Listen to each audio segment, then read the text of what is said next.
Salomon, bonjour. Bonjour Lionel. Comment ça va bien? Très bien, merci. Grâce à Très Dieu. heureux d'être là. Qu'est-ce que vous faites, Salomon? Qu'est-ce que vous pouvez proposer à nos auditeurs? Alors, moi, je suis spécialiste en accompagnement bancaire, donc aussi bien pour ce qui est tous les problèmes de tous les jours, l'ouverture de comptes, les différentes opérations qu'on a à faire, mais, et surtout, c'est là que ma compétence et mon expérience interviennent le plus, pour lever des fonds, sous forme de crédit habituel qu'on appelle la Mashkenta, ou sous d'autres formes un peu plus innovantes qui permettent aux clients aujourd'hui de lever des fonds. Je précise qu'il est assez difficile d'emprunter pour un bien immobilier seul en Israël. Contrairement à la France, en Israël, il faut se faire accompagner. En Israël, c'est très. Disons qu'on peut toujours y aller tout seul comme partout, mais le système est tellement compliqué et piégeux que si on ne sait pas et on ne comprend pas les distinctions entre les différents modes et modules qu'on nous propose, on va forcément faire des bêtises et donc Qui coûte cher. qui coûtent cher à la fin, qui peuvent coûter extrêmement cher à la fin. Et donc c'est toujours mieux de se faire accompagner. Ok. Je suis particulier, je veux investir, je veux acheter un projet immobilier sur plan, en construction. Comment ça se passe? Alors, on va revenir, si tu veux bien, juste une seconde en arrière. Je suis aujourd'hui français ou israélien, j'ai de l'argent, je veux le faire fructifier. Il n'y a pas investissement plus intéressant aujourd'hui au monde que de l'immobilier en Israël. L'immobilier, il faut savoir qu'il prend en moyenne entre 6 et 7%, suivant les statistiques par an. Suivant les statistiques publiées le 15 avril dernier par la Banque d'Israël, sur un an, Tel Aviv a pris dans les 10%, Jérusalem a pris 8%, donc on est sur des sommes importantes. Et je crois donc, que Tel Aviv est dans les 3. déjà, et d'après toutes les prévisions de tous les économistes, Tel Aviv va un jour ou l'autre arriver au niveau de Manhattan et au niveau de ces grandes villes déjà extrêmement chères. Déjà au-dessus de Paris, évidemment. Donc aujourd'hui, je veux faire fructifier mon argent, qu'est-ce que je fais? Je me dis, je vais faire de l'immobilier en Israël, c'est l'investissement le plus sûr et le plus rentable sur le long terme. Et donc, j'ai plusieurs choses qui s'offrent à moi. J'ai une petite question, je vous en prie. Dis-moi, je t'écoute. Est-ce que c'est un marché qui est sous tension, l'immobilier en Israël? C'est un marché extrêmement sous tension. Il faut savoir qu'aujourd'hui, la croissance de la population israélienne, je ne parle même pas d'Alia, je parle juste de la population en interne d'Israël. Démographie, donc. La démographie israélienne. C'est une augmentation de 3% par an, ce qui est énorme. Ce qui veut dire que, globalement, on a besoin de 3% de logements en plus, ne serait-ce qu'en Israël, sans compter les gens qui ne sont pas aujourd'hui propriétaires et qui souhaitent le devenir. Donc le marché en lui-même est forcément, dans les grandes villes et les grandes métropoles, le nombre de terrains est extrêmement limité. On est sur une surface de pays toute petite, on est sur un département français. Donc, forcément, le marché est toujours sous tension et donc l'immobilier est très porteur, très dynamique et c'est ça qui porte l'immobilier. Il faut savoir que l'immobilier, les prix de l'immobilier aujourd'hui à la hausse, ça n'est pas porté par l'ALIA ou par les étrangers, c'est porté à 95% par le marché interne. Les Israéliens qui achètent et qui ont besoin de se loger, forcément, on est sur un marché en tension. Même avec des taux d'intérêt élevés, comme c'est le cas aujourd'hui? Mais justement, aujourd'hui en Israël, on obtient des taux plus élevés qu'en France. C'est clair. Mais pourquoi ces taux sont plus élevés? Pour deux raisons. Un, parce que le shekel est aujourd'hui, à la seconde où on se parle, très faible. Il a atteint, dans les mois derniers, 4,30 à 1 euro pour 4,3 shekels. On est aujourd'hui en train de revenir sur des taux un peu plus des taux de change un peu plus normaux. 1 euro s'échange contre 3,95 shekels, mais ça reste faible pour un shekel qui est descendu à une période à 3,20, il faut le rappeler, qui est monté pardon, à 3,20 à une période, il faut le rappeler. Malgré tout, si aujourd'hui j'emprunte à 4,5 avec un crédit qui décroît, mais que j'achète un appartement qui lui va prendre 6% par an, avec des intérêts composés, c'est-à-dire que 6% qui vont eux-mêmes l'an prochain, il va prendre 6% non plus sur 100%, mais sur 106%. Donc les intérêts s'accumulent. Donc forcément, la différence entre le coût de mon crédit et la prise de valeur que j'ai sur mon bien est toujours positive. Ça, c'est la première chose. La deuxième chose, c'est qu'évidemment, j'applique un effet de levier. J'apporte une partie de la valeur du bien, l'autre, je l'emprunte. Donc en vérité, mon taux de 4,5, il est que sur une partie. Par contre, Que sur la partie empruntée. Que sur la partie empruntée. En revanche, mon bien prend de la valeur sur l'ensemble de sa valeur, sur 100% de sa valeur. Donc, quoi qu'il en soit, encore une fois, la différence entre le coût d'acquisition complet, en incluant les intérêts, les divers frais, et la valeur du bien qui elle augmente, elle est toujours positive, toujours en ma faveur. Évidemment que si le bien, je le revends au bout de 6 mois, alors les frais ne vont pas couvrir le gain. Mais si je garde un bien 3 ans, au bout de 3 ans, ça me suffit déjà pour être en positif et déjà faire de la plus-value. Intéressant, c'est plutôt rapide. Donc pour en arriver là, je me pose la question, est-ce que j'achète d'abord un bien de seconde main, un bien déjà livré, sur lequel je perçois un loyer, ce qui est une Ah, possibilité donc là, vous parlez de stratégie. de stratégie, ou j'achète un bien en projet. Aujourd'hui, ce qui est intéressant, et ce dont on va discuter aujourd'hui, c'est plutôt des projets.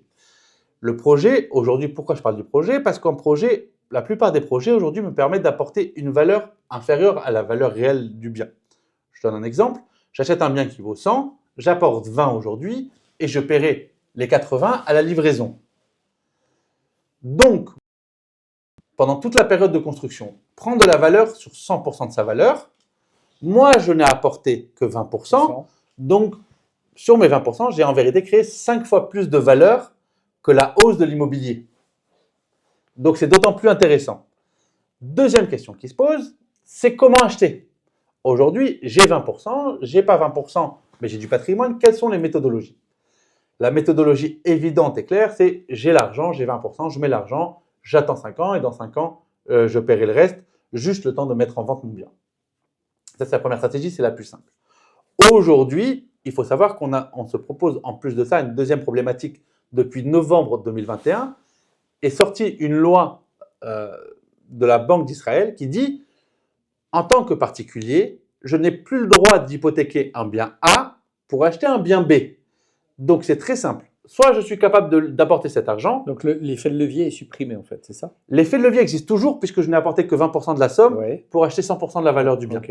Mais je suis obligé d'apporter en cash 20%. Donc soit j'ai de la trésor et je peux le faire, mais si je n'ai pas de trésor ou si ma trésor, j'ai une activité qui est en pleine croissance et donc je n'ai pas envie de décaisser cette trésor-là parce que je veux m'en servir pour faire d'autres opérations, d'autres choses, et donc je n'ai pas envie de décaisser cette trésor-là. Comment je fais aujourd'hui pour faire cet apport? Et donc justement, une des solutions, c'est que un particulier qui posséderait 4 biens et qui achèterait son 5e, aujourd'hui, on peut lever les fonds sur les 4 biens qui existent pour venir financer l'achat du projet en 5e. Autrement dit, aujourd'hui, on va prendre des taux fous. On va dire aujourd'hui, je paye 10% de taux. J'ai emprunté sur 20%. Je paye 10%. Maintenant, mon bien lui prend 6 ou 7%. Donc, on se rend bien compte que la construction dure 5 ans, ce qui est une moyenne raisonnable en Israël. Donc, mes 20% m'ont coûté 10% pendant 5 ans. Mon bien, lui, sur 100, au bout de 5 ans, il vaut plus 110. Il vaut au moins 150. En vérité, non, parce que c'est un intérêt composé, donc ça vaut beaucoup plus que 150. Mais prenons des calculs, essayons de faire simple. Mon bien vaut 150. Mon crédit m'a coûté, lui, 10. Donc, ça fait 20, 22, etc., etc. Donc, il m'a coûté 20 de plus. Il m'a coûté 40 en 5 ans. 40, mais j'ai gagné plus que 150. Donc, j'ai toujours un gain là. Sur mon projet, j'ai toujours 10 de gain. Et là, je l'ai fait en calcul basique. Mais on comprend bien que si les intérêts sont composés, ce n'est pas 150, mais c'est plutôt 165 à la fin. Et ce n'est pas 40, mais c'est plutôt 38, 37. Donc, mon gain, emprunté à des taux fous qui n'existent pas aujourd'hui, je ne sais pas de quoi il fait l'avenir, mais aujourd'hui, ces taux-là n'existent pas. J'ai quand même fait, dans ce cadre-là, une plus-value sans apporter d'argent au départ. Alors, je comprends bien le calcul. Maintenant, il y a toujours un risque. C'est que, puisqu'on parle d'acheter sur plan, il faut bien choisir son promoteur. Il est évident que Non, c'est un point crucial parce C'est- qu'il est. Bon, il y a plusieurs points cruciaux. Un, pour que cette opération soit rentable, il faut que l'immobilier prenne. Donc d'abord, il faut bien choisir la localisation du bien. Si j'achète un bien au milieu du Negev, je ne peux pas dire, c'est un pari que le client peut faire, mais moi, Salomon Atia, je ne peux pas vous dire combien va prendre de valeur le Negev. c'est le pari qu'a fait l'État d'Israël. C'est le pari qu'a fait l'État d'Israël, mais sur une plus longue durée. Moi, je ne peux pas dire et je ne peux pas promettre. Maintenant, je sais que les grandes agglomérations, le Merkaz, Tel Aviv et sa région, Jérusalem, Haïfa, ces grandes agglomérations-là, on sait qu'elles ont, sur les 30 dernières années, une prise de valeur constante et stable. Je sais que la demande pour ces grandes agglomérations-là est toujours existante, puisqu'il y a toujours des besoins, pour la population. Jérusalem, par religiosité, par doucha de la terre. Tel Aviv, parce que c'est le poumon économique. Et Haïfa, parce que c'est là où se passe toute la recherche et toute l'innovation d'Israël. Donc, les ingénieurs viennent s'installer à Haïfa. Et donc, je sais que dans ces agglomérations-là, j'ai Les Français, ils vont beaucoup à Ranana aussi. Ranana, Netanya. Non, je suis d'accord, mais Ranana, Netanya s'appelle le Merkaz, font partie de la zone de Tel Aviv, du poumon économique, du cœur économique de Tel Aviv. Donc, je les inclus dans cette zone-là. À l'intérieur de cette zone-là, encore une fois, est-ce que Batia va prendre plus de valeur que Netanya ou est-ce que Netanya va prendre plus de valeur que Ranana? C'est toujours des petits jeux entre eux. Mais je sais que la prise de valeur globale sur cette zone-là, elle est stable sur les 30 dernières années. Donc ça, c'est la première chose. La deuxième chose, c'est évident que le risque, il faut que je choisisse un promoteur suffisamment solide. Il faut d'abord que je choisisse un promoteur qui a un accompagnement bancaire, parce que c'est arrivé par le passé que des promoteurs fassent faillite. Si un promoteur qui n'a pas d'accompagnement bancaire et qui fait faillite, mon argent, il est perdu. Bêtement et simplement. Donc, il faut que je choisisse un promoteur qui a un accompagnement bancaire. Il faut que je choisisse un promoteur qui soit suffisamment reconnu et connu pour savoir que le bien livré correspondra au bien que j'ai acheté, en termes de qualité, en termes de niveau de finition, en termes de matériaux utilisés, parce que ça, évidemment, ça ajoute de la valeur au bien et ça le rend plus facile à vendre. Et le but du jeu étant de le vendre à la fin, il faut quand même réfléchir à sa facilité à vendre. Une fois que j'ai sélectionné ma localisation, mon promoteur, il me reste à négocier le prix. Évidemment, le but du jeu, c'est d'avoir le meilleur prix possible pour le meilleur produit possible. Si je surpaye dès le départ de 10 ou 15% le produit que j'achète, il est évident que ça va gréver ma plus-value à la fin, même si sur le long terme, la plus-value va toujours dépasser ma surcote au départ. Le but est d'être un investisseur intelligent et de faire le bon achat au bon endroit au bon moment. vous préconisez alors plutôt l'achat sur plan par rapport à l'existant? Je ne préconise pas l'achat sur plan ou l'existant. Je dis chacun en fonction de ses capacités. Si j'ai déjà 4, 5, 6, 10 appartements qui me rapportent un loyer en Israël, que je n'ai pas besoin de ces fonds-là, je peux m'en servir de ces appartements et de ces fonds-là pour faire d'autres acquisitions. Quitte à faire d'autres acquisitions, vu que j'ai des loyers qui rentrent, autant les faire sur plan. Je peux me permettre d'avoir le risque de temps. Un promoteur qui me livrerait 6 mois en retard ou 6 mois en avance, c'est moins dérangeant pour moi parce que j'ai déjà mes rentrées, j'ai déjà ma stabilité avec mes appartements.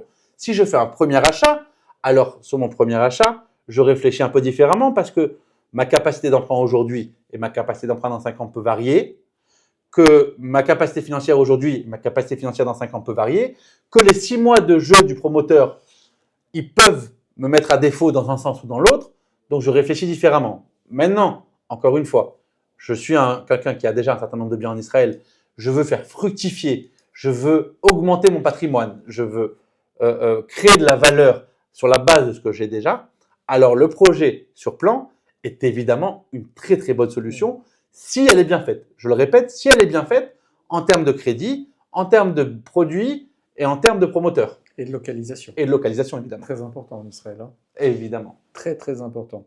Et, OK, en termes de rendement, quel est le type de rendement attendu avec ce type de stratégie?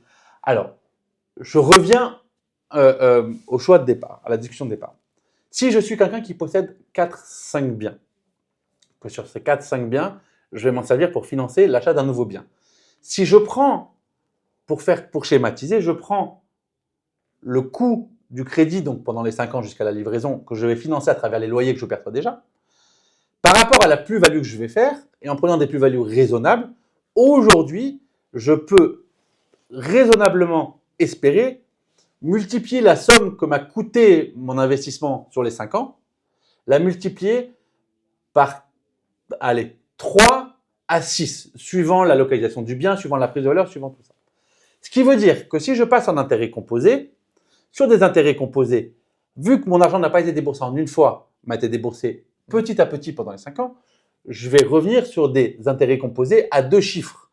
Et donc, des intérêts composés à 2 chiffres, ça veut dire qu'aujourd'hui, c'est un des investissements les plus rentables sur le marché comparé au risque que je prends. Puisque, encore une fois, l'immobilier en Israël, il est stable sur les 30 dernières années en prise de valeur. Alors, je ne suis pas prophète et je ne peux en aucun cas garantir que la prise de valeur sera la même dans les 5 ans à venir. En revanche, ce qui est une certitude, c'est que l'immobilier n'est pas prêt de baisser. La demande est toujours là, le marché est toujours en tension, et que je sois à Jérusalem, ou que je sois à Tel Aviv, ou que je sois à Haïfa, la capacité à construire, elle est toujours limitée, à moins de m'éloigner des cœurs de ville Et clairement, on est juif, on a besoin d'un minimum de vie communautaire. En m'éloignant des cœurs de ville, je perds cette communauté-là, ce sentiment de communauté, ce sentiment de vie autour de moi. Et donc, je perds aussi en cible. Donc, je sais que mes cœurs de cible, c'est les cœurs des métropoles. Et sur ces zones-là, l'immobilier n'est pas aujourd'hui amené, à moins d'une catastrophe internationale, à baisser. Et donc, mon risque est extrêmement faible. Est-ce qu'il y a eu des baisses au niveau de l'immobilier? Moi, je me souviens de la deuxième intifada, où l'immobilier, il n'y avait plus personne. Hein. L'immobilier était vraiment en chute. Enfin, il n'y avait plus d'acheteurs, tout simplement. Il y a eu le Corona aussi, où il n'y avait plus d'acheteurs. Est-ce qu'il y a eu d'autres périodes où le Corona, on va dire, c'était une anomalie, mais là, on voit, par exemple, on est en pleine période, on est en guerre, quoi, en fait. L'immobilier fonctionne très bien. Si on regarde les courbes de la Banque d'Israël, Ouais. sur ces périodes de Corona, par exemple, l'immobilier en Israël n'a pas baissé. Il a stagné. Ouais. Ce qui, par rapport à l'inflation, en valeur absolue, correspondrait à une petite baisse. Bien que pendant le Corona, l'inflation était très très faible. Mais l'immobilier a stagné. Il n'a jamais à ma connaissance, il n'a jamais perdu en valeur absolue. Ça, c'est la première chose. La deuxième chose, si on regarde sur la période de guerre, et encore une fois, les chiffres sont publics, la Banque d'Israël les a publiés, sur la période de guerre, sur la première année de guerre, l'immobilier en Israël a continué à prendre de la valeur exactement comme avant. C'est ça toute la beauté de la chose, c'est que, encore une fois, beaucoup pensent que le marché de l'israélien de l'immobilier est porté par les investissements extérieurs. C'est faux. Le marché immobilier israélien est porté par la démographie interne, par le fait que la population augmente et que donc les Israéliens ont besoin de se loger. Comme les Israéliens ont besoin de se loger, on a besoin de plus en plus de logements. Parfait. Et un mot de la fin pour conclure, un dernier conseil pour ceux qui hésitent à se lancer. Déjà, vous contacter, donc on va mettre un formulaire dans la description. Quelques informations à... Oui, une dernière chose, et je reviendrai toujours sur ça. Par rapport à notre petit mot de départ, les intérêts d'emprunt en Israël sont plus élevés qu'en France, qu'aux États-Unis ou qu'ailleurs. C'est vrai. En revanche, l'immobilier est beaucoup plus porteur. Et en revanche, si on est intelligent et qu'on sait faire des montages un peu innovants, ce coût de crédit-là est largement compensé par une hausse de l'immobilier beaucoup plus importante qu'aux États-Unis, qu'en France ou que n'importe où dans le monde ailleurs. Et surtout, cet immobilier-là, il faut bien comprendre en Israël, n'est pas une bulle. La hausse de l'immobilier est portée par la population. À partir du moment où il est porté par la population, le risque d'écroulement de l'immobilier, il est extrêmement faible. Donc, un conseil, ne regardez pas les taux, regardez combien vous gagnez à la fin. C'est ça le plus important. Le mot de la fin. Merci beaucoup, à très bientôt. Avec plaisir. On se revoit la semaine prochaine. Avec plaisir, à la semaine prochaine si Dieu veut. Here we go. Money, money, making crap for money.